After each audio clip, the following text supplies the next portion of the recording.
Olá, gente. Boa tarde. Agora passamos alguns minutinhos do horário de início do nosso programa, que geralmente é 12h06. Hoje estamos entrando às 12h13 por conta ainda de problemas técnicos, mas aqui está a gente. Olha, Lindbergh, ontem você não estava no programa, estive eu aqui junto com o Breno Altman. Foi um programa assim que eu particularmente gostei bastante. Sentimos a sua falta, viu, Lindbergh? Sentimos a sua falta, mas a gente colocou aqui no canal que você estava em voo vindo da Argentina, de Buenos Aires, para o Rio de Janeiro, né? Hoje nós estamos com o nosso convidado, vocês estão vendo alguém que já esteve aqui no canal, mas tem tempo, né? Eu acho que tem que vir mais. Eduardo Moreira é um economista, né, um palestrante, um grande companheiro que tem ajudado muito na compreensão do momento político que a gente vive, sobretudo do desastre dessa política econômica do Bolsonaro. Ele vai hoje Advogado. participar, e advogado, né, participar conosco de todo esse debate. Agora, dizer o seguinte, viu, Lindbergh, é muita coisa para falar, mas a gente tem que centrar num assunto que está desde ontem à noite, não se fala noutra coisa. O Brasil está em polvorosa, as redes estão em polvorosa, né? O Bolsonaro foi citado, e isso veio a público, naquela investigação sobre a morte de Marielle, né? E foi citado assim de uma forma bastante contundente, bastante contundente. E isso fez com que a reação dele assim foi um surto. Ele está lá no Oriente Médio e 3 horas da manhã ele parou para gravar um vídeo ameaçando a Rede Globo, um vídeo assim que é a própria característica dele, não é? Enfim, meia-noite não, 3 horas da manhã. E não se fala noutra coisa a não ser disso, mesmo porque quando se busca os elementos dessa investigação, entra-se naquilo que a gente sabia que tinha alguma coisa a ver, mas nunca ninguém tomou ou expressou qualquer juízo de valor, porque num algo tão sério como esse, você precisa ter elementos, você precisa ter indicativos mais fortes. Sempre se teve, não é, Lindbergh? Sempre se teve um indicativo muito forte da proximidade da família Bolsonaro com os prováveis matadores de Marielle. Mas isso agora reforça, esses fatos vindo à tona agora reforçam essa questão. Então, antes de eu passar aqui para o Lindbergh para começar o nosso bate-papo com o Eduardo, eu quero agradecer a vocês que estão sempre aqui no canal. Muito obrigada pela ajuda que vocês nos dão e tragam mais gente para cá. É importante que a gente acelere um pouco o nosso crescimento, tá certo? Obrigadão aí a todos vocês, acionem o sininho também. E vamos lá, Lindbergh, começar? Vamos lá, Vanessa. Boa tarde a todos que nos assistem. Vanessa, o Eduardo Moreira é advogado Tá, do eu canal estou trocando, deixa para Resistentes do lá. Rio de Janeiro. Eu acho que o Eduardo Moreira não aguenta mais essa confusão com o outro Eduardo Moreira também, o economista que Que é o nós também já economista, entrevistamos aqui. Nós já entrevistamos o economista e entrevistamos o Eduardo Moreira, Eduardo também. que é advogado, que é do canal Resistentes. Eduardo, vamos falar sobre a crise. É uma crise muito grave, né? Surge agora uma ligação direta entre o assassinato da Marielle e o presidente da República. O fato é que o Porteiro, no seu depoimento, diz que o Elcio, que foi motorista naquele episódio do assassinato da Marielle, pediu para entrar dizendo que ia para casa de Jair Bolsonaro. O Porteiro observa que ele não foi na casa do Jair Bolsonaro. 58 a casa do Bolsonaro. 58, foi para o número 66. Avisa novamente. Uma voz tinha autorizado a entrar na República. Segundo o Bolsonaro, ele estava em Brasília. O registro indica que ele estava em Brasília. Quem autorizou, quem estava na casa dele, isso tudo é muito grave. O fato, a gente não quer aqui se precipitar, mas o fato é que esse inquérito, essa investigação tem que ser aprofundada. O Brasil não pode ter uma dúvida como essa. O envolvimento direto do presidente da República no assassinato de uma vereadora como Marielle. Eu queria que você analisasse primeiro esses fatos. Eu sei que você está atento, Eduardo, desde ontem, quando a gente conversava, aos fatos. Você está acompanhando isso. Eu queria que você começasse falando, reconstituindo, né, Vanessa? A gente podia começar reconstituindo Claro. esse depoimento do Porteiro no caso. Fala aí, Eduardo. Bom, Lindbergh e Vanessa, primeiro, muito obrigado pelo convite mais uma vez. É uma honra estar aqui, uma alegria na presença de vocês e do pessoal que assiste o canal à esquerda. E desde já eu já peço para quem não for inscrito para se inscrever no canal à esquerda, que o debate aqui que vocês fazem e promovem é de muita qualidade diariamente e é muito importante. Lindbergh e Vanessa, como o Lindbergh falou, a gente tem que ter certas cautelas para aprofundar uma acusação direta ao presidente da República neste momento. E por quê? O que foi revelado ontem pelo Jornal Nacional? Uma parte de uma investigação sobre o assassinato da vereadora Marielle Franco e do seu motorista Anderson, assassinatos esses ocorridos, se não me engano, no dia 14 de março de 2018.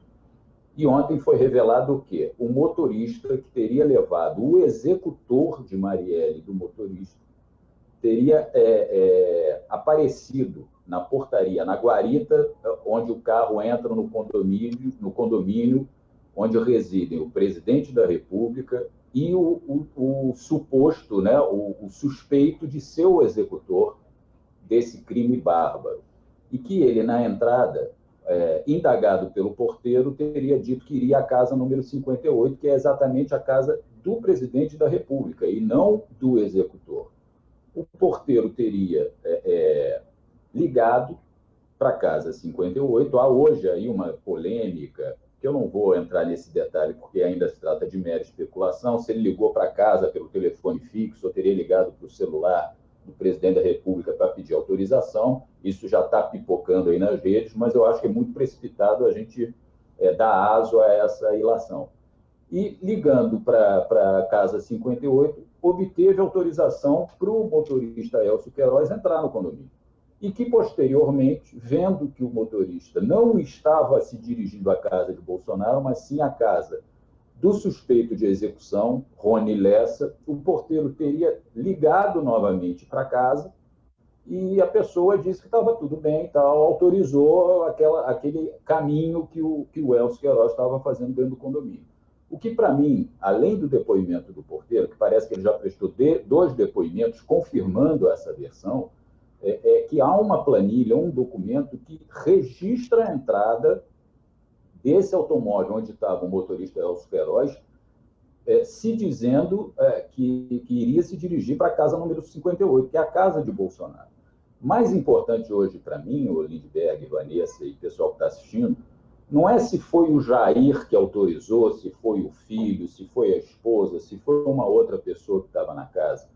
Para mim, o que a gente não pode perder de vista é, primeiro, o motorista Elcio Queiroz, que participou de uma execução, ao que tudo indica, pela investigação.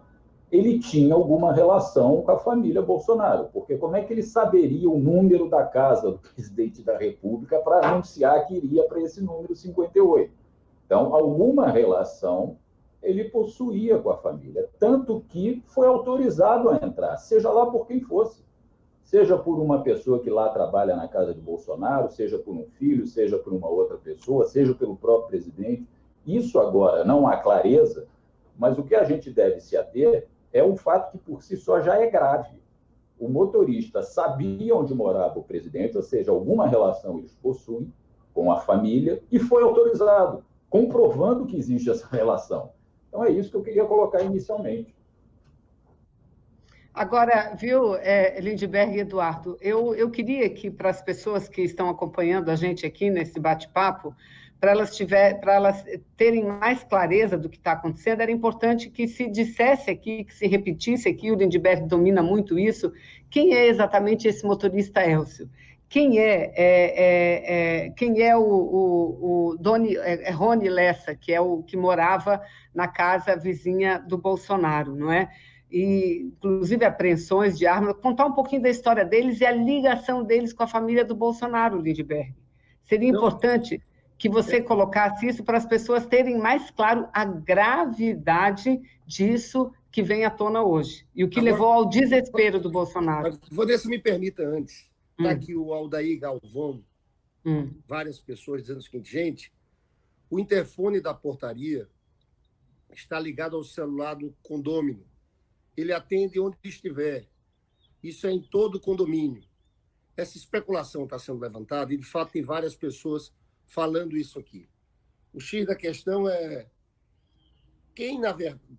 O fato é muito grave, porque está registrado que o Elcio, que foi o motorista que participou da execução de Marielle e de Anderson, dos dois, se dirigia à casa do Bolsonaro. Isso é fato, está no registro do livro.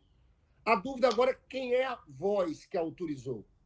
Seria um filho do Bolsonaro?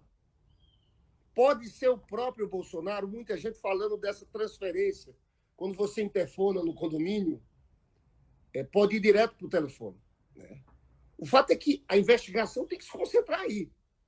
Mas que há um envolvimento da família Bolsonaro, da casa do presidente da República, no episódio, na cena, no dia do assassinato de Marielle antes, isso é um fato, né? E isso é muito grave. Isso é muito grave. Acho que, Vanessa, depois a gente pode explorar um pouco mais isso que a Vanessa perguntou, que é sobre a ligação deles. Fala. Lindbergh, isso que você fala é bom a gente dizer. Eu também, a princípio, eu achei que fosse assim mais uma ilação, né? O fato de que qualquer celular pode atender o interfone da portaria. Mas parece que isso é fato e há essa possibilidade. Nós não estamos dizendo que isso aconteceu, mas há também essa possibilidade que não pode ser descartada. Mas há uma outra notícia muito importante, Lindbergh. Parece que tudo está gravado e tem como recuperar essa gravação. E se essa gravação for recuperada, vai poder provar quem falou, porque alguém falou, alguém atendeu o telefone. Pode até não ter sido o seu Jair, como disse o porteiro, né? Pode até ter sido o seu Jair, pode ter sido um filho dele, mas nós temos que saber quem foi, porque tudo é muito vinculado. Eles foram até lá, o condomínio, o motorista saiu com o Rony Lessa e parece que mais adiante trocaram o carro, o veículo que usavam, pelo veículo no qual fizeram a execução da Marielle, não é? Então, há fatos que podem ser comprovados, e nós, Lindbergh, nós não podemos deixar as coisas morrerem. Eu acho que isso explica o nervosismo do Bolsonaro. Ele, de livre e espontânea vontade, sem ninguém perguntar, você viu o que ele disse, Lindbergh? Ele disse assim, querem ver um filho meu preso? Querem prender um filho meu? Por que ele disse isso? Aí tem que ter outra linha de investigação, Eduardo. Queria que você entrasse. Onde estava o Carlos Bolsonaro nesse momento, né? Eu sei que tinha uma linha de investigação, uma das linhas de investigação da Polícia Civil, tinha várias linhas de investigação, era a possibilidade do Carlos Bolsonaro estar envolvido.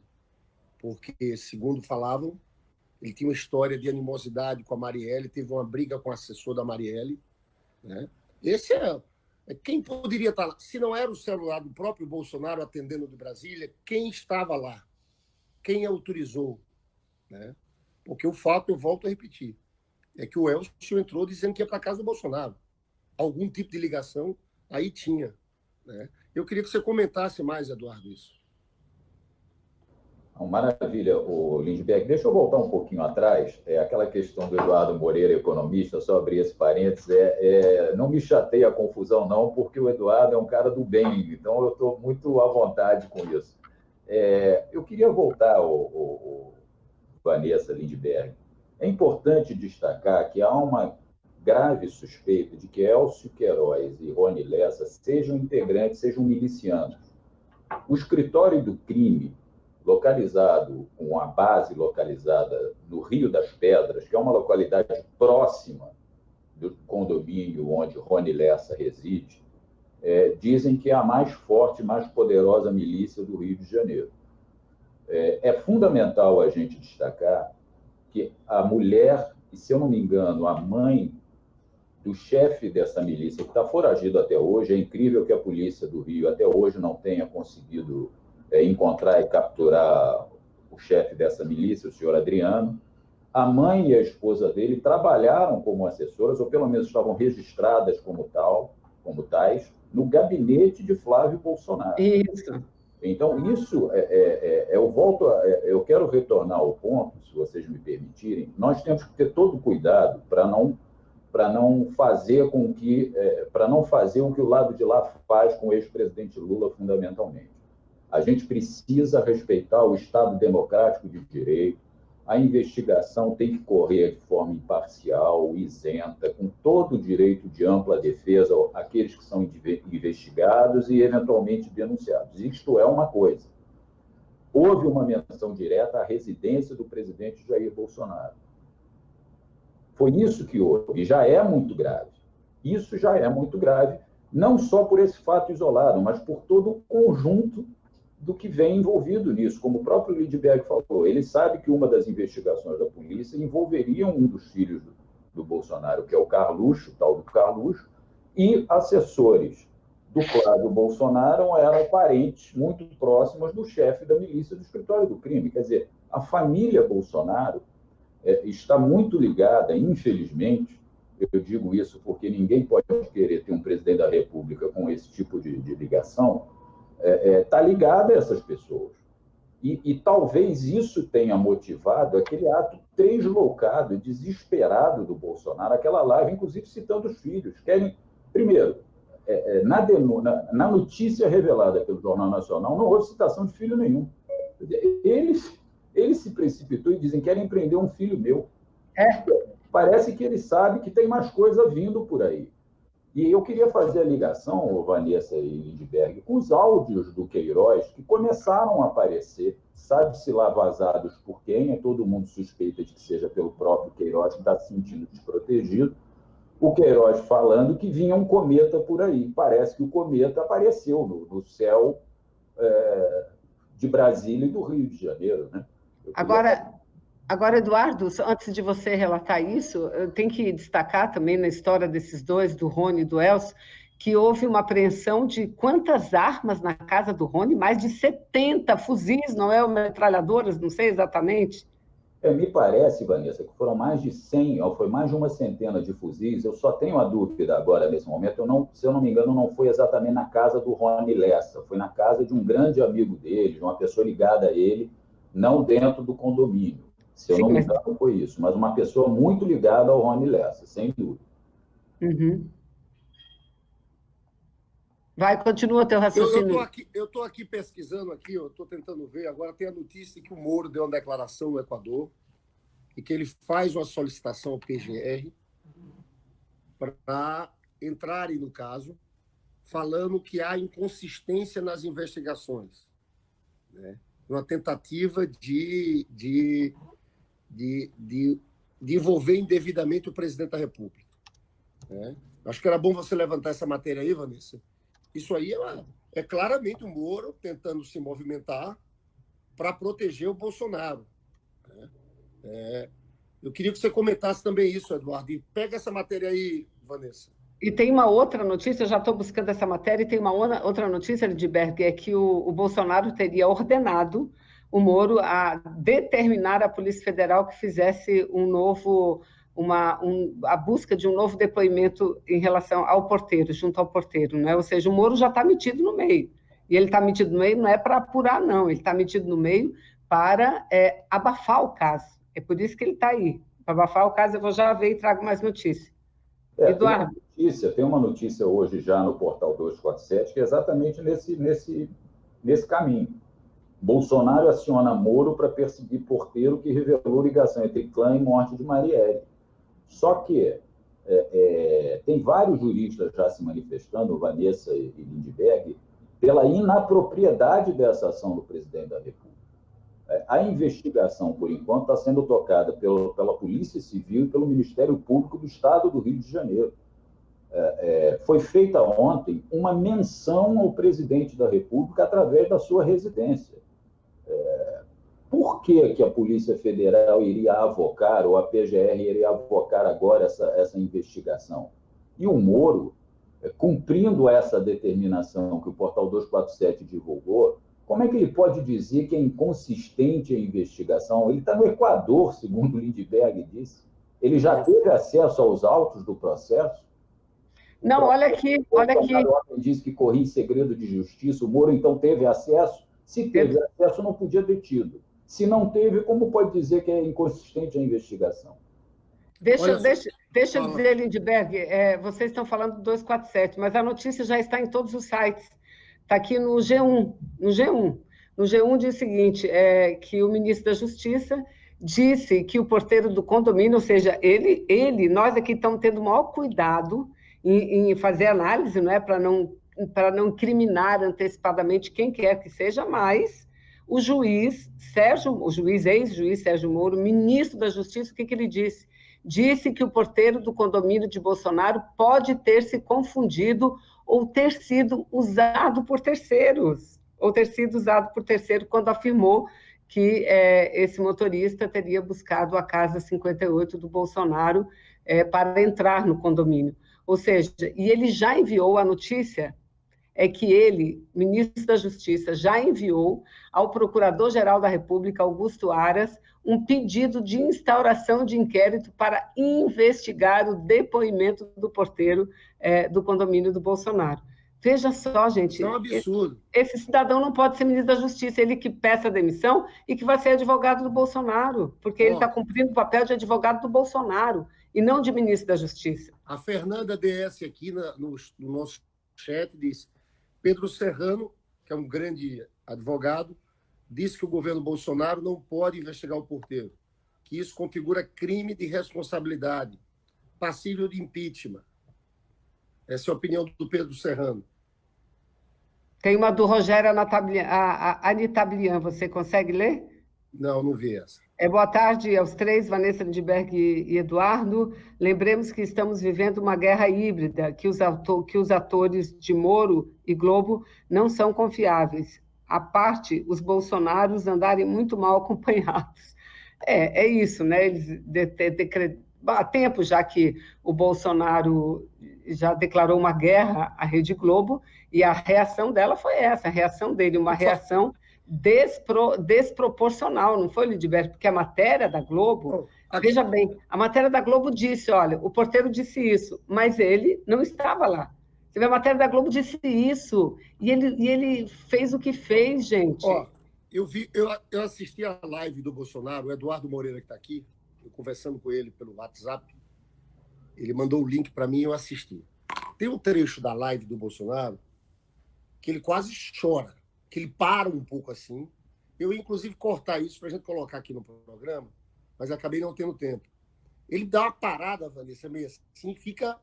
Você viu um descontrole. Aí depois ele partiu para agressividade, uma agressividade em cima da Globo, chamou de patifes, canalhas. É uma briga pesada, né? E eu não sei, sendo muito...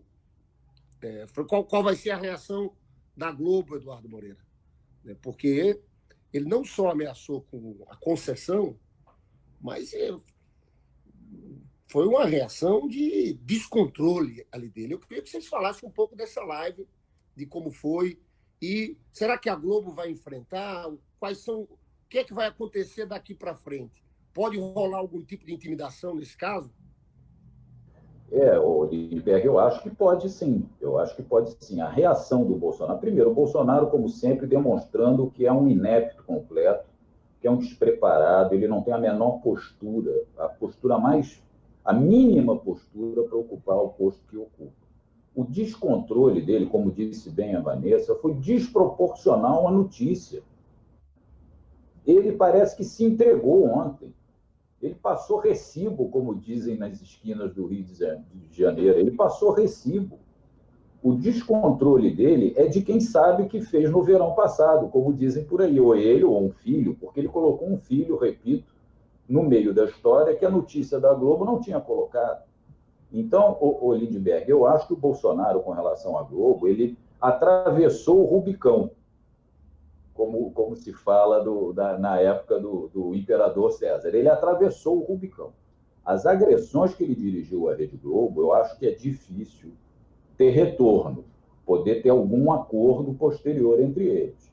É claro que no Brasil e Rede Globo nada é impossível, mas eu acho que o nível e o grau de agressão que ele proferiu ontem foi muito pesado. Eu fico pensando, Vanessa Lindbergh, em duas coisas, só pontuar rapidamente.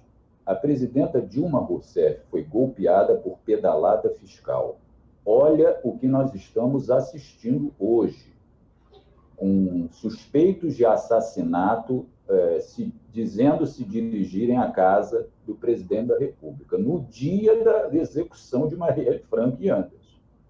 E essas agressões, inclusive com ameaça de não renovação da concessão da Rede Globo. Imaginem se fosse o ex-presidente Lula, na época do Mensalão, do triste episódio judiciário do Mensalão. O país estaria caindo hoje. A gente não pode deixar de pontuar essas duas questões, Vanessa e Lindbergh, por favor. Olha aqui, Lindbergh, no nosso chat, a Rosa Cavalcante diz o seguinte, você fez um comentário também sobre isso, ele chorou, gritou, xingou, disse, sou presidente, porra! Nossa, foi uma coisa assim, sabe?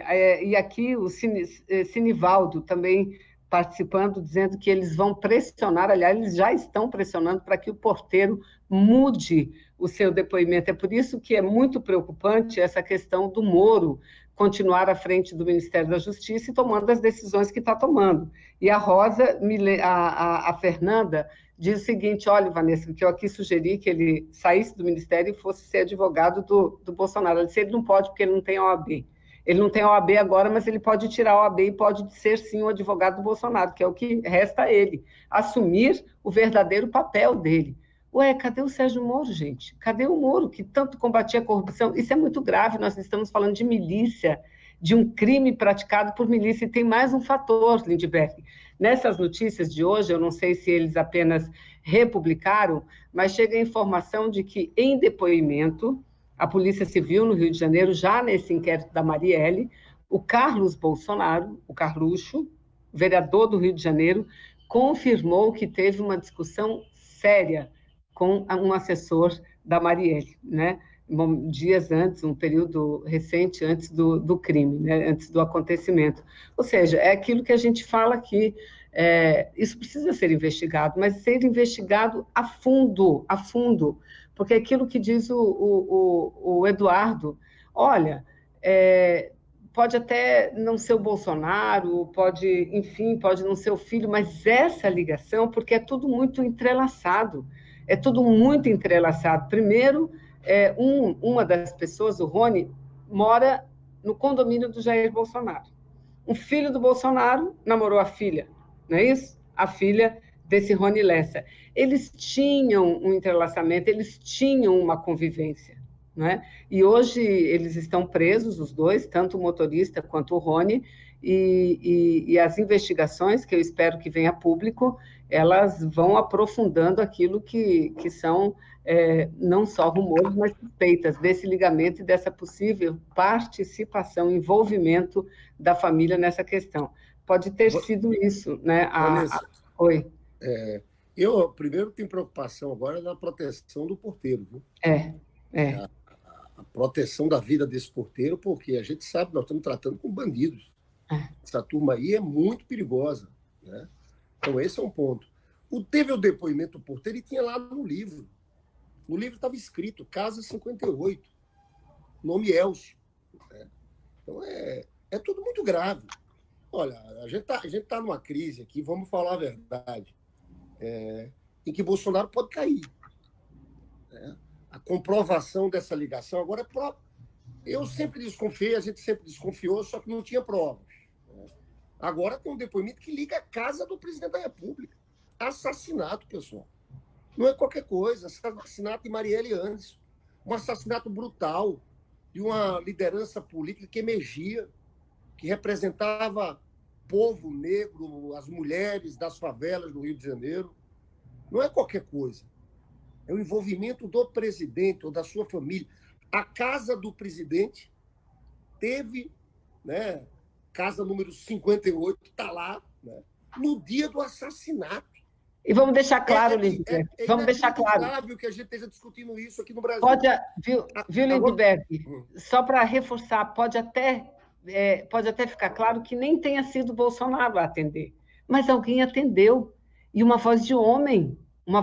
Então é isso que você diz, a casa está envolvida nisso, a família está envolvida nisso, não é? Eu quero reforçar, Vanessa, mais uma vez, o que eu disse no início. O Elcio sabia que aquela casa era de Jair Bolsonaro, disse que estava indo para lá, segundo o porteiro, certo? E alguém, independentemente de ter sido o presidente, que estava na casa do presidente, conhecia o Elcio, tanto que autorizou a entrada. Eu moro num condomínio de casas e que o porteiro, normalmente o meu telefone fixo está ruim, está quebrado, ele liga diretamente para o meu celular, inclusive. Às vezes eu estou aqui no meu escritório, ele me liga, tem uma compra que chegou, eu fiz uma compra pela internet, chegou, ele liga para o meu celular. Então, realmente não é uma coisa absurda se imaginar essa ligação para algum celular. Agora, o que eu quero frisar, o Elcio conhecia que aquela casa era do presidente e alguém da casa do presidente conhecia o Elcio, tanto que autorizou a entrada. Isso é importante, isso é grave, isso é grave. O fato é grave.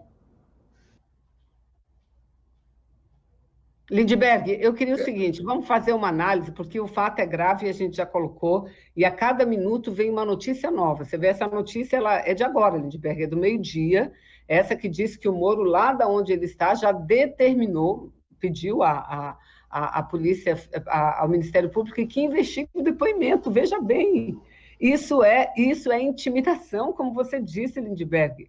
Então, cada minuto vem um fato novo. Agora, vamos tentar fazer uma análise política disso, aonde isso pode chegar, porque tem gente já, Lindbergh, que está ligando esse fato, né? E é bom você falar sobre o Witzel, o governador, que, segundo o próprio Bolsonaro, foi ele que vazou essa notícia, porque o inquérito é sigiloso. Engraçado, né? Agora, eles são contra o vazamento. São contra tudo que é agora, né? Porque está atingindo eles, mas foi o que mais eles apoiaram e foi o que mais o Moro fez enquanto estava lá no Poder Judiciário. Mas, enfim, já tem gente que liga esses fatos, né, a questões, por exemplo, ao discurso. O discurso do Eduardo Bolsonaro na Câmara ontem foi também um discurso ameaçador, dizendo que se o Brasil chegar a uma situação do Chile, ou houver aquelas mobilizações, o Brasil pode se fechar numa ditadura. O próprio Bebiano, que saiu do PSL, que era o ex-presidente, ex-ministro, saiu para o PSL, está indo para o PSDB, e ele disse isso, ele disse, olha, pelo Bolsonaro, a gente já estava vivendo numa ditadura. Esse é o objetivo. Agora, ele teria forças para isso, Lindbergh? E o vídeo, Vanessa, desculpe, Lindbergh, e o vídeo... O vídeo é do Leão. O Leão e as hienas, que as hienas seriam o Congresso, o Supremo, imprensa, etc, etc. Vai, Lindbergh, por favor. O que vocês acham disso? Eu acho que, de fato, deixa eu contar, essa crise é tão grave e pode derrubar o governo Bolsonaro. Se tiver alguma ligação, Vanessa fala que eles estão atrás de pegar o áudio. Se tiver o envolvimento, acabou.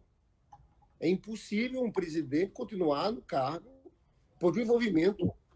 Com o envolvimento, se demonstrado, com provas, ele tem que cair. Mas cuidado, Lindbergh, se ele cair assim, como é que ele cai? Porque se ele estiver envolvido, vai ter que haver uma investigação e um pedido para que ele seja investigado. Quem decide esse pedido é o Congresso. Aí, nesse caso, cairia ele e entraria o Mourão? A nossa tese, a gente tem defendido sempre aqui, né, Vanessa? A tese da anulação das eleições. Isso. Teve todo um processo viciado, teve interferência da Lava Jato na eleição do Bolsonaro, teve Caixa 2 aos montes, naquele disparo de financiamento de fake news pelo WhatsApp, né? É porque o TSE não está levando o caso à frente. Agora, que tem prova suficiente, tem. E a CPI da fake news, eu tenho certeza, já tenho informações de que vão aparecer mais casos como esse, de dinheiro de empresas diretamente financiando aqueles disparos. Agora, é sempre bom esse discurso do filho do Bolsonaro ontem, de ameaçando.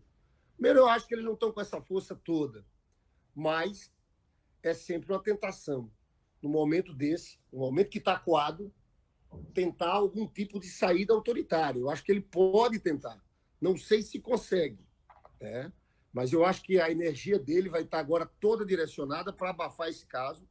E o primeiro passo está sendo dado pelo Moro, que é tentar puxar o inquérito para eles, para a PGR, agora é Augusto Aras, tentar tomar da Polícia Civil aqui do Rio de Janeiro, que está havendo uma investigação de fato independente, que chegou até aqui, né?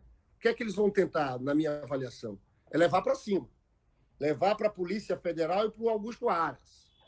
Já que tem o nome do Bolsonaro, vamos levar, aí fica sob controle do Aras. Esse Aras aí, sinceramente, eu acho que ele pode fazer o papel de engavetador, de sentar em cima, como sentaram em cima no caso do Flávio Bolsonaro, que é absurdo, né?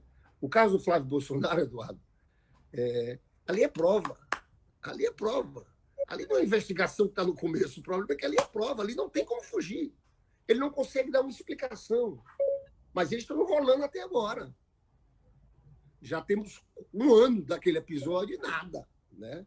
Então, eu acho que o centro deles agora é tentar parar essas investigações, puxando para cima, né?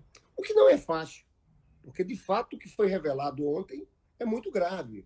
Eu imagino como deva estar a crise política no Congresso Nacional. Eduardo, eu queria que você comentasse um pouco isso. Você acha que Bolsonaro pode cair? O que é que pode dar dessa crise que a gente está vivendo? Bom, Lindbergh, eu acho sim que dependendo do transcorrer dessa investigação, primeiro eu concordo com você, eu acho que o Bolsonaro, o Moro, eles vão fazer de tudo para dar algum jeito de brecar ou botar dentro de alguma gaveta essa investigação, e concordo também com você que nesse momento é muito difícil que eles consigam abafar o caso. A gente não pode deixar de dizer que quem revelou o fato foi a Rede Globo, que tem um poderio ainda muito grande. O Jornal Nacional revelou o fato grave. O que teria motivado a Rede Globo a fazer esse movimento? Eu acho, aí vocês é que entendem muito mais de Congresso Nacional e do viés político do que eu, mas eu acho que a reforma da Previdência foi concluída há 15 dias atrás, mais ou menos. E agora a Globo parte com tudo para cima do Bolsonaro, um dia depois dele ter dito que iria rever, que poderia não renovar a concessão da Rede Globo, e ontem ele repetiu naquela live destemperada dele. Será que a Globo decidiu tentar jogar Bolsonaro aos leões para seguir com a pauta ultraliberal com o Mourão, que traria menos conflito a princípio, que teria uma passagem menos difícil, porque a família do Bolsonaro e ele são muito complicados para qualquer pauta, são muito difíceis. Então, na minha opinião, é possível que ele venha a cair sim, Lindbergh, especialmente se o que ele revelou ontem for para frente, se um filho dele ficar prestes a ser preso, porque pelos filhos ele faz qualquer coisa, ele já demonstrou isso. Filé mignon é para os meus filhos, o osso é para o resto da população brasileira. Então, ele até pode, apesar de não estar no DNA dele, ele tem o DNA de uma figura autoritária. Agora, se o filho dele tiver efetivamente e na iminência de ser preso, é até possível que ele queira renunciar para fazer um acordo qualquer. Agora, a gente tem que ter cuidado, Lindbergh. Eu concordo também com você, a gente está muito na mesma linha. Eu acho que ele hoje não tem força para dar um golpe dentro do golpe. Mas a gente não pode esquecer que mais de 2.500 militares estão em cargos importantes do governo. Eu não estou dizendo que a instituição como um todo militar seria a favor de um golpe autoritário. Agora, 2.500 militares em cargos importantes significam negócios sendo realizados. É difícil o cara querer perder, eu vou usar essa expressão, mas não é querer perder a boquinha, querer perder o espaço. Então, a gente sempre tem que ter cuidado. Eu concordo, volto a dizer, que eu não vejo ele hoje com força para dar esse golpe, mas a gente tem que ter cuidado. E eu vou um pouquinho mais além, se vocês me permitirem. Nós temos, de esquerda, que exigir novas eleições, a queda da chapa, como você disse, novas eleições, Lindbergh e Vanessa. E nós temos que apresentar alternativa. O programa emergencial de emprego e renda tem que ir para a mão do povo, para a boca do povo, para os ouvidos do povo, e mais do que isso, a gente não pode, na minha opinião, defender o retorno desse momento de exceção para a democracia liberal da nova república. A gente tem que defender a radicalização da democracia. O povo tem que ser chamado a participar. Por que todo o projeto, toda a proposta de emenda constitucional não pode ir a referendo popular para ela passar a valer? Um Congresso Nacional eleito tem poderes para mudar uma Constituição que teve como órgão gestor uma Assembleia Constituinte, que tem esse poder constituinte. Por que não, após a PEC ser aprovada no Congresso, não ter obrigatoriamente que passar por um referendo popular? temos que defender uma democracia diferente dessa que nós passamos ultimamente. Nós temos que radicalizar essa democracia, na minha opinião, Vanessa Lindbergh. Lindbergh, eu queria falar ainda sobre essa análise que vocês levantam e que o Eduardo fala agora. Eu também acho que hoje, neste momento, o Bolsonaro tem até o desejo de, se a crise se acirrar ainda mais, de se segurar através da força. Mas ele não reúne, na minha opinião, nesse momento, apoio suficiente para isso. Não reúne mesmo, por várias questões. E aqui, Lindbergh, eu quero relembrar o que dizia o Nassif aqui em alguns programas que ele participou, que o Bolsonaro ele tinha uma alta aceitação dentro das posições mais baixas, das Forças Armadas, das polícias militares, ou seja, da grande maioria, ou seja, dos de baixa patente. Só que esses de baixa patente, Lindbergh e Eduardo, esses aqui estão se rebelando contra o Bolsonaro.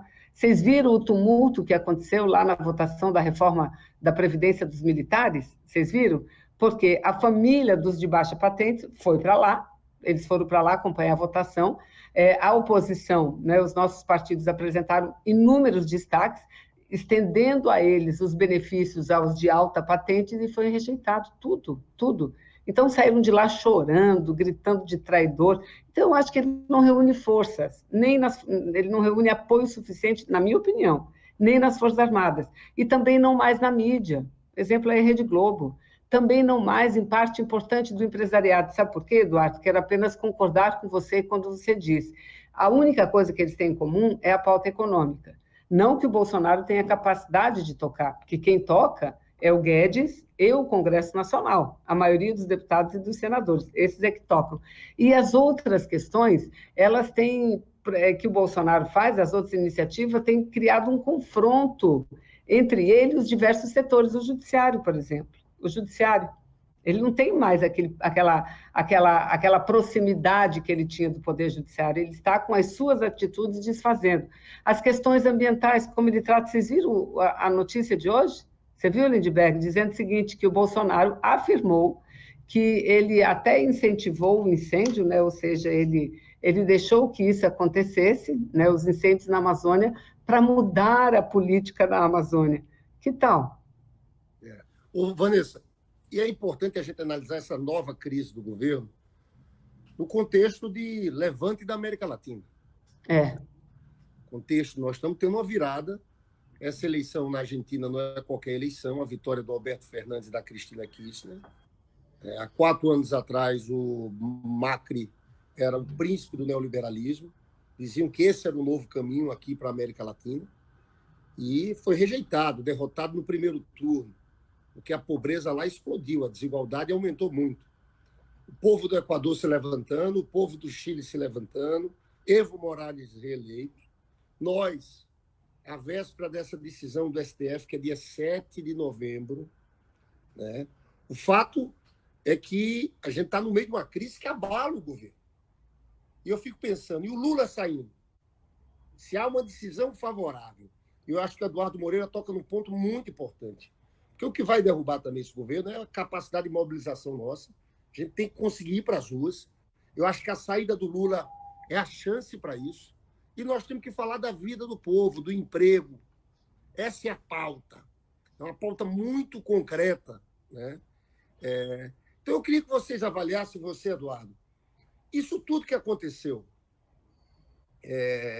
Como você analisa em meio a esse levante da América Latina? A gente estava um ano atrás, começo do ano, a gente estava vendo Bolsonaro entrando. De lá para cá, muita coisa mudou. Ele perdeu forças, perdeu popularidade. Essa crise deixa ele um pouco mais, um pato manco, de certa forma. Deixa ele mais fragilizado. Você acha que isso pode ter impacto, inclusive, no julgamento do Supremo? Eu acho que a pressão para o Supremo, em relação ao Lula, diminui. Essa turma aí de extrema-direita que estava indo para cima do Supremo, fazendo pressão em relação ao caso do Lula, eu acho que eles perdem força. Eu queria que vocês analisassem um pouco isso, começando pelo Eduardo e depois a Vanessa. Pode ser? Eu concordo com você, Lindbergh. A pressão a extrema-direita hoje, com essa revelação de ontem, ela foi colocada no corner do ringue, né? A gente não sabe como é que eles vão reagir, mas ela está um pouco mais acuada do que já esteve e o seu modo de pressão sobre o Supremo, como consequência, reduz. O que me preocupa quanto ao julgamento do Lula, Vanessa e Lindbergh, não é nem a pressão da extrema-direita.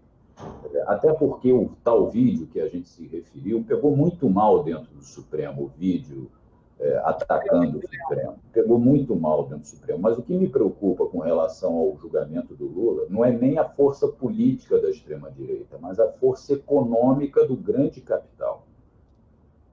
O que está acontecendo na América do Sul, especialmente, com essas revoltas populares, no Equador e no Chile contra governos de direita, o que foi diferente do que aconteceu em 2013 no Brasil, que o governo aqui era de esquerda, a eleição do Evo e do Alberto Fernandes e Cristina Kirchner. A questão é que a gente não sabe, o Lindbergh, para onde essas revoltas vão. E o grande capital, talvez até com receio do Lula fora da prisão nesse momento, possa ainda pressionar muito mais para que ele não seja solto. O que a gente, por um lado, pode achar que ajuda, que são essas revoltas populares a tirar o Lula da prisão, isso pode ser também razão para que o grande capital pressione para que, olha, não tira ele de lá agora, porque imagina nesse clima na América do Sul, a gente solta o homem que pode levantar a população brasileira contra essa pauta econômica, é melhor deixar ele mais um pouco lá. Então, isso me preocupa bastante, viu, Lindbergh? Eu só quero dar uma notícia de há pouco tempo. A Vanessa falou que o Jair Bolsonaro disse que desde 9 de outubro já sabia do roteiro, e o Witzel disse que não vazou nada. O Bolsonaro disse que o Witzel, em 9 de outubro, teria lhe dito que o porteiro tinha mencionado a residência do Bolsonaro. E o Witzel acabou de dizer, está no G1 aqui, ó, jamais vazei qualquer tipo de informação. A gente chegou num ponto que a gente deveria fazer uma cariação entre o presidente da República e o governador de Estado. Quer dizer, para ver se pelo menos, está falando a verdade. E também existe a possibilidade dos dois estarem mentindo. Olha que ponto nós chegamos. Vai, Vanessa, por favor. Antes de eu falar sobre isso, viu, Lindbergh, quero ler aqui o superchat, né? A Suzy Fecker, ela diz o seguinte, ela lembra, é uma lembrança muito importante, dizendo que a Marielle, ela não lutava só pelos negros, pelas mulheres, ela lutava também pelas famílias de policiais, né? Por isso que é uma pessoa, assim, que tinha um lastro, assim, muito grande de crescimento, porque ela entrava nessa área dos policiais, que eles acham que eles têm um domínio, de uma nova forma, defendendo os direitos humanos e tudo mais, né? Então, lembra bem. Aí vem Cláudio Cunha. Cláudio Cunha diz o seguinte, Bozo já fez o serviço sujo, agora está sendo descartado. O projeto liberal fascista de direito continuará a ser implementado. E a esquerda, o que faz? Perguntando da gente. A gente tenta mobilizar, e é isso, e apresenta uma alternativa, é isso que nós fazemos, só que nós precisamos de apoio das entidades, da população, precisamos que se reorganizem para lutar contra tudo isso. Neiva Almeida. A Neiva, já te falei que eu encontrei ela lá no aniversário do Lula, né, Lindbergh? Dei um abraço por nós. A Neila diz o seguinte, Marielle, filha de paraibana, do Nordeste, ela é que vai derrubar o Bozo. Filha de Dona Marinete, de Dona Marinete, que é uma grande mulher. Da Paraíba, né? Paraibana, nossa amiga, uma pessoa incrível, uma lutadora. E o DS, Sistema Digitais, também entra aqui só para apoiar e ajudar o nosso canal. Muito obrigada. Mas, olha, eu viu, Eduardo Lindbergh, eu acho isso, eu acho que se a gente tiver, na minha opinião, a saída mais certa hoje, mais forte, eu posso estar errada, né? Mas a mais certa é isso, uma tentativa da derrubada do Bolsonaro por eles mesmos, pelos próprios conservadores, liberais, por eles mesmos. Para quê? Para trazer estabilidade ao governo e dar margem para a aprovação e o seguimento dessa política neoliberal, porque o interesse deles é só esse. O interesse deles é meter a mão das nossas empresas, é tirar os direitos, e a hora que o Bolsonaro ameaçar isso, eles vão fazer, não há dúvida. Eu acho que essa, Lindbergh, porque tem muita gente preocupada com isso, com a violência, com o fechamento. Agora, nenhum presidente promove o fechamento de uma democracia se não tiver apoio, não é? Do Poder Judiciário, da população. Será que ele vai conseguir mobilizar a população? Vamos ver. Parece que tem ato deles marcado, vocês sabem disso? Eu não sei. Ô, Vanessa, Ah. tem muita gente aqui falando, saiu uma matéria agora no 247, Carluxo, sem querer, mostra a ligação feita da portaria para a Casa 58. Opa! No dia da morte da Marielle. E aqui também o canal à esquerda, o seu Fabiano está escrevendo, Carlos Bolsonaro tentou afastar suspeitas de envolvimento de Bolsonaro no assassinato da Marielle, mas terminou mostrando em vídeo uma ligação feita da portaria do condomínio para a Casa 58. Olha, isso aqui vai dar muito pano para manga ainda. Isso aqui vão ter muitas revelações, né? Então, eu acho que muita coisa vai acontecer. Eu acho, voltando ao caso do presidente Lula, Eduardo, nós temos praticamente certo 5-5 de votos, né? Não tem jeito. Já tem 3 aqui, vai voltar o Celso de Mello, que é voto conhecido, vai votar o Gilmar Mendes também, que é voto conhecido. Dá 5-5. O voto decisivo é o voto do Toffoli, né? É aí que tem uma pressão muito grande, né? E a preocupação nossa é que ele desse alguma decisão que falasse não do transitado em julgado, mas uma saída intermediária, que seria o STJ. Isso de nada adiantaria no caso do presidente Lula. Eu acho que essa pressão em cima dele diminui com esses fatos novos. Essa turma do Bolsonaro, eu entendo o que você fala, Eduardo, claro, o grande capital, claro, o Lula solto numa situação como essa, né? Depois da vitória da Argentina, do levante do Chile, do Equador, né? E o Lula sabe fazer uma coisa e tem audiência para isso, quer falar a língua do povo, quer falar da vida das pessoas. O Lula vai chegar aqui, quando tiver... Que se sair essa decisão, o Lula não vai ter tornozeleira, não tem prisão domiciliar, ele pode viajar pelo país. Eu conheço o Lula. E ele sabe falar a língua do povo, vai falar da vida das pessoas, do emprego, né? E mostrar que já foi feito no passado, na época que ele era presidente da República. Então, é claro que tem um temor desse pessoal com a saída do presidente Lula.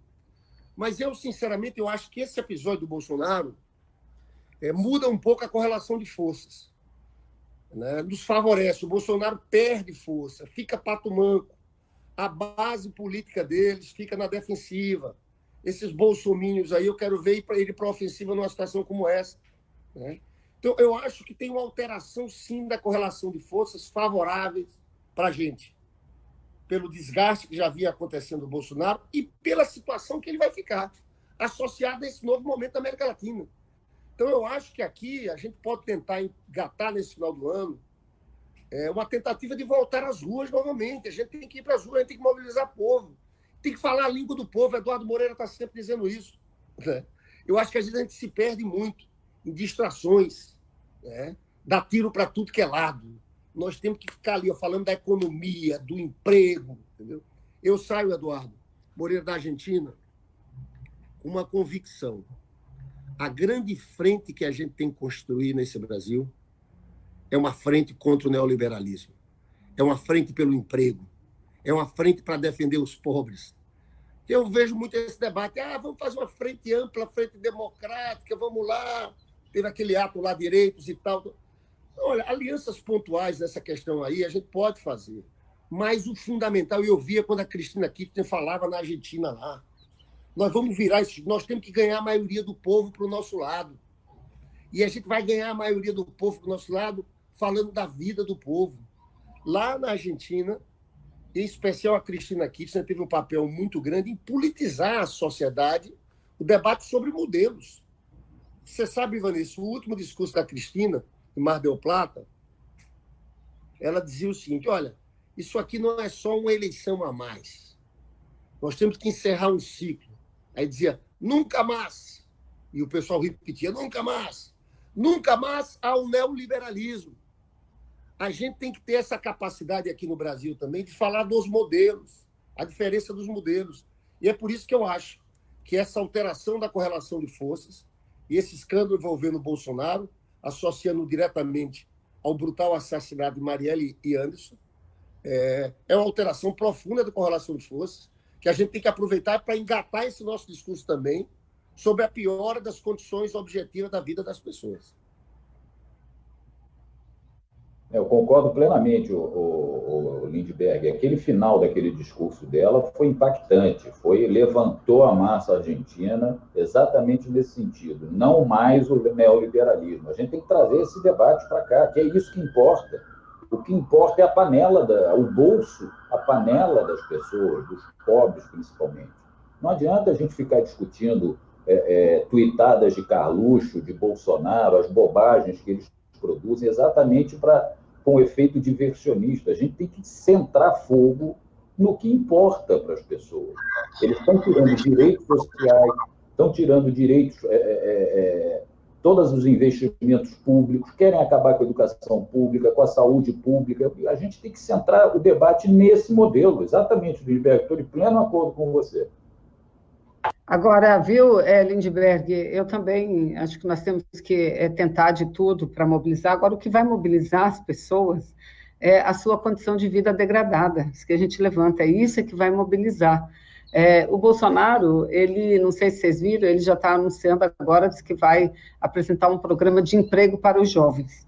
Ou seja, porque ele também não vai ficar parado, vai aplicando as medidas neoliberais, mas alguma coisa ele tem que apresentar como colchão amortecedor desse descontentamento popular. Mas é isso, eu acho que a gente tem que buscar, eu também não vejo outra saída, pelo Congresso não há saída, pelo contrário, que o Congresso, contra o que se debate é apenas essas trapalhadas do Bolsonaro, mas no mais, o Congresso tem sido grande responsável pelas reformas estruturantes do Brasil, né? Pelas reformas que tiram direito dos trabalhadores, que não vai melhorar em nada a nossa economia, não é?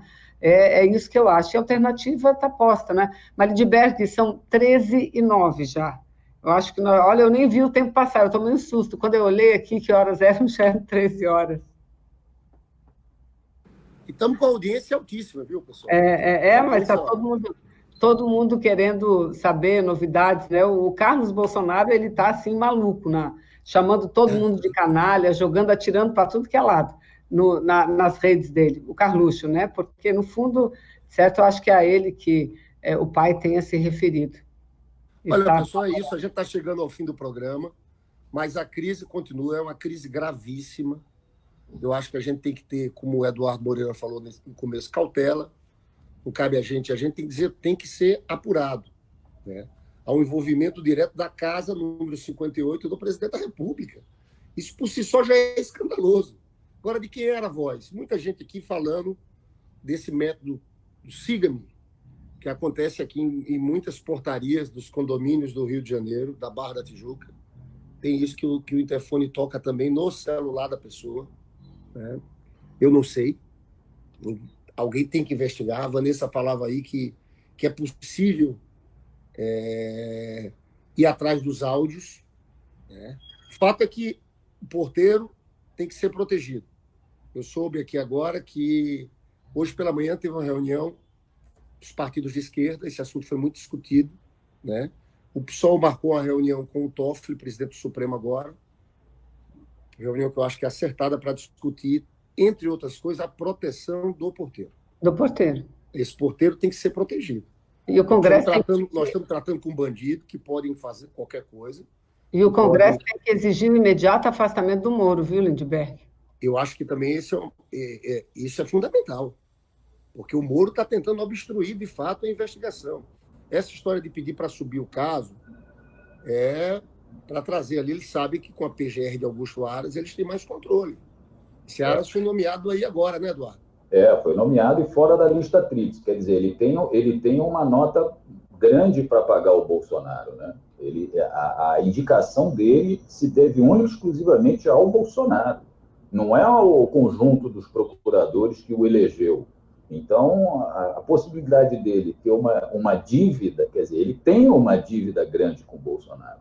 Isso é importante. Outra coisa, Lindbergh, Vanessa, eu acho, aqui só uma sugestão, deveria cobrar também dos partidos de esquerda que entre com um processo contra Eduardo Bolsonaro, que ocupou a tribuna da Câmara para dizer que o regime pode ser fechado, o Brasil pode passar a viver uma ditadura. O cara é parlamentar.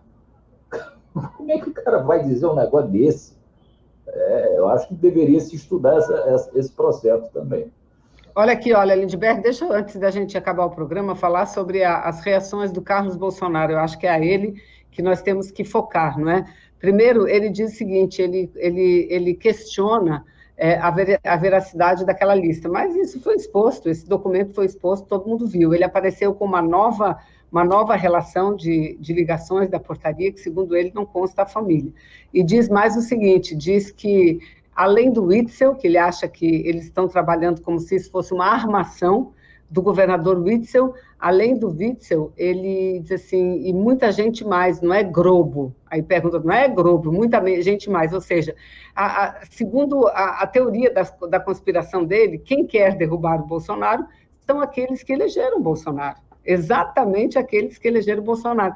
Engraçado, Lindbergh, que ele questiona assim, quer dizer que levar em consideração apenas a palavra, apenas uma palavra, isso é uma canalice. Se apegar, olha como ele escreve, se apegar à semântica ou literalidade da palavra para continuar levantando suspeita, é canalice. Mas olha, eu digo para ele, e se apegar só em palavras e a semântica, a literalidade, para condenar e colocar preso uma pessoa. Não é a maior de todas as canalices, porque o presidente Lula foi condenado com palavras. Quem não lembra do PowerPoint? Quem não lembra? Por convicção, não há uma prova, nenhuma prova. Então, olha, eu também acho... E, na verdade, não é só palavra. Tinha um caderno de anotação. Claro, claro. Elcio, Casa 58. Claro, claro. E eu acho que esse caso aí vai complicar definitivamente a vez do Bolsonaro, a vida do Bolsonaro como presidente da República. Tanto que ele reagiu como reagiu, né, Lindbergh? Reagiu completamente descontrolado, porque o caso, de fato, é muito grave. A gente já tem, no primeiro ano de governo, um presidente que talvez vire já um pato manco. O presidente vai ter que ir segurando, porque é muito grave o envolvimento dele ou da sua família, de alguém da sua família, no assassinato brutal de Marielle de Anderson. E eu vejo o Sérgio Moro... ganhou as páginas do mundo inteiro. Não foi uma coisa pouca, não foi pequena coisa, não. Você viu a repercussão internacional, Eduardo? Vi. Quer dizer que saiu em tudo que é lugar. Não, eu estou falando do assassinato da Marielle. Sim. Mas isso vai sair, Lindbergh, até por conta disso. O assassinato da Marielle hoje, ela é uma figura, não é mais uma figura nacional, ela é uma figura internacional, não é? Ou seja, ela virou foco do mundo inteiro. E se avançam as investigações e essas investigações apontam à direção do presidente, da casa do presidente, nossa, isso vai ser manchete, eu não tenho dúvida. Veja só a imagem do Brasil, né? A imagem do Brasil, que já foi uma grande... do presidente da República no exterior. Ele que está destruindo todas as pontes internacionais do Brasil, imagina agora, com essa revelação. Não, você tem toda a razão. A imagem do Brasil, que na época do Lula era recebida em tudo que é lugar, já era muito ruim, ninguém quer chegar perto do Bolsonaro. Imagine agora o presidente da República com uma investigação sobre assassinato, com envolvimento do pior tipo de gente. Não, e o pior é tanta coisa que a gente tem para falar dele, mas esse caso é tão grave que a gente acaba deixando de lado. Mas veja bem, o Bolsonaro se hospedou lá na Arábia Saudita, em Abu Dhabi, no hotel mais caro do mundo, naquele que a comida vem polvilhada com ouro. Quer dizer, o cara que se elegeu combatendo a corrupção, os privilégios, fazer isso, mas ficou do lado daquele príncipe que é um ditador, ele sim é um ditador, né? Aqui, suspeito de matar jornalistas e um monte de coisa, e ainda dizer que quem que não queria estar um dia ao lado de um príncipe, principalmente as mulheres. Esse homem só envergonha as mulheres brasileiras, viu, Lindbergh? Vanessa, olha só, a Ida Maria diz o seguinte, agora número 2 no Twitter, hashtag quem estava na casa 58. Ajude a subir essa tag. Eu queria ler outra coisa aqui, Vanessa. A Sandra Rosa, casa 58, caiu. Pessoal, a gente vai ter que encerrar o programa. Eu fico com pena porque nós estamos aqui só no YouTube. Esse programa nosso, Eduardo, é transmitido no Facebook de muita gente, de muitos deputados. Então, tem uma audiência no Facebook e no YouTube. No YouTube, a gente está com 956 pessoas agora ao vivo. É uma audiência muito boa, porque, de fato, o tema é um tema que interessa muito. As pessoas estão entendendo a gravidade dessa crise. Eu acho que por trás dessa entrevista que o Moro deu lá no Equador, e a iniciativa do Moro de tentar puxar para a PGR e para a Polícia Federal, tem também aí, né, Vanessa e Eduardo, o Moro querendo se cacifar, crescer, se protegendo o Bolsonaro, mas, de certa forma, também aumentando o seu cacife político. O Moro, eu acho que vai querer se movimentar para deixar Bolsonaro na mão dele. Mas tem a outra questão, Bo. Eu sei que está acabando o programa, mas só deixar uma reflexão. O Moro, ao fazer isso, se ele realmente assumir essa questão, ele vai... Ele já assumiu, Eduardo. Globo. E a Globo é que jogou, é a Globo que fez o Moro, né? A Globo é que criou esse personagem. E se ele assumir o lado do Bolsonaro, ele vai estar indo contra a Globo, né? Então é uma coisa para a gente ver, para a gente refletir. É verdade. Eduardo, muito obrigado, foi ótimo. Vanessa, foi ótimo, estou sempre à disposição. Deixa eu fazer meu comercialzinho, pedir inscrição lá no canal Resistente para o pessoal conhecer, e peço aqui para a esquerda também. Muito obrigado e estou sempre às ordens. Foi um prazer enorme. Obrigado, Eduardo. Canal Resistentes. Eu participei um dia, a Vanessa também participou, vamos participar mais. Vamos, isso aí. Obrigado. Valeu. Até amanhã, pessoal. Até mais. Obrigada, gente.